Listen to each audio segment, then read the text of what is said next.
E se a gente for falar sobre o segundo ponto, lembra que nós anotamos 2 tópicos importantes? O segundo tópico é que não houve luta, não houve conquista do direito ao voto. O que houve foi uma concessão. Isso se baseia no seguinte, veja, vários grupos de pessoas, vários nichos da população não tinham direito ao voto. Desde que a democracia surgiu lá com Platão, com Aristóteles, desde a Roma antiga, alguns grupos tinham direito ao voto, não eram todos os homens. Em alguns casos, você tinha que nascer naquela cidade ou ser filho de alguém que nasceu naquela cidade. Você tinha que ter uma renda específica, você tinha que ser de uma cor específica e assim sucessivamente. Então, os homens não nasceram com direito ao voto, eles tiveram que conquistar também o seu direito ao voto. Tiveram que lutar contra a monarquia absolutista, tiveram que fazer Revolução Americana, tiveram que fazer revoluções, na França também, embora tenha sido uma revolução horrível. Mas os homens tiveram que fazer revoluções e na maior parte dos casos, em quase todos os países, o Brasil é uma exceção, é bem peculiar a história do Brasil, mas em quase todos os países do mundo, os homens pegaram arma, faca, facão, garfo, fuzil, machado do voo, o que tinha, e foram para a luta para conseguir o direito ao voto. Ou seja, esse direito de votar para os homens valia a vida deles. Eles levavam tão a sério que estavam dispostos a morrer por isso. Porque estavam dispostos também a morrer por suas mulheres, por sua família e a morrer pela pátria. E em muitos casos, inclusive, por exemplo, na Primeira Guerra Mundial, muitos homens que foram para a guerra, eles foram para a guerra lutar para defender a Inglaterra, não tinham direito de votar na Inglaterra.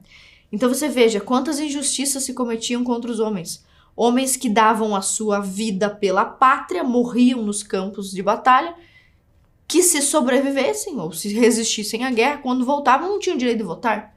Então, os homens não tinham esse acesso universal ao voto. E para consegui-lo, eles tiveram que lutar.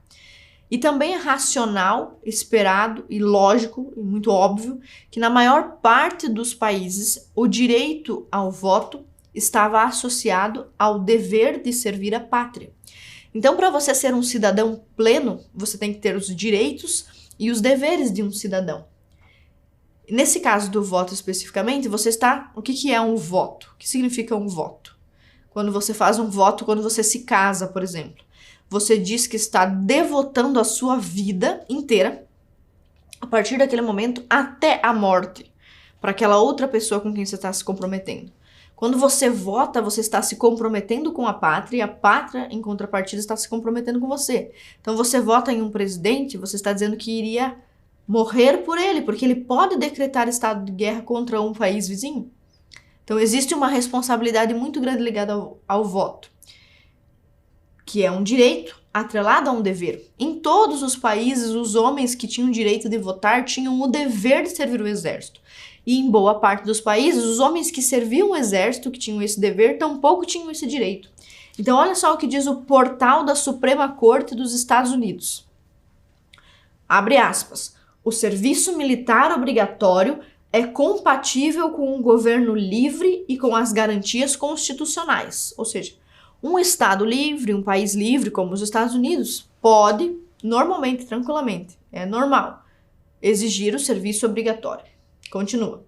Na verdade, não se pode duvidar de que a própria concepção de um governo justo e seu dever para com o cidadão inclui o dever do cidadão de prestar serviço militar em caso de necessidade e o direito do governo de obrigá-lo. Ou seja, se você confia no seu país, na sua pátria, se você quer viver num país justo, então é esperado, é óbvio, é justo que o país exija de você que você sirva ao exército e, em contrapartida, você vai receber a segurança de que, se houver uma guerra, todas as pessoas do país vão lutar naquela guerra junto com você, certo? Então, existe uma contrapartida do voto. O voto não é um presente, o voto não é um fetiche. O Chesterton, em seu livro O que há de errado com o mundo, inclusive usa uma expressão. Tem uma citação dele que diz: eu não sou nem tão contra o voto assim, eu só estou questionando se as mulheres que estão lutando pelo voto sabem o que significa um voto. O que é um voto? Você que é menina, mulher, que é assinante aqui do Brasil Paralelo, que está assistindo essa aula, você já pensou quantas vezes na sua vida você já se esforçou, se esmerou, parou para pensar o que significa um voto? O que é um voto para você? Qual a importância do voto? Então a maior parte das pessoas não pensava sobre isso. Uma das razões pelas quais a luta sufragista feminina tinha tão pouca adesão, como dizia Elizabeth Stanton, e quando tinha, também tinha inimigos, né? Pessoas que lutavam contra.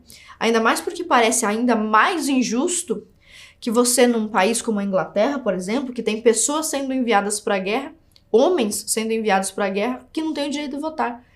Parecia muito, muito, muito injusto, então, que as mulheres que nem para a guerra iam pudessem acessar o direito ao voto. Era preciso, as pessoas sentiam isso, as pessoas entendiam isso, que o direito de votar estivesse atrelado a um dever, o dever de lutar.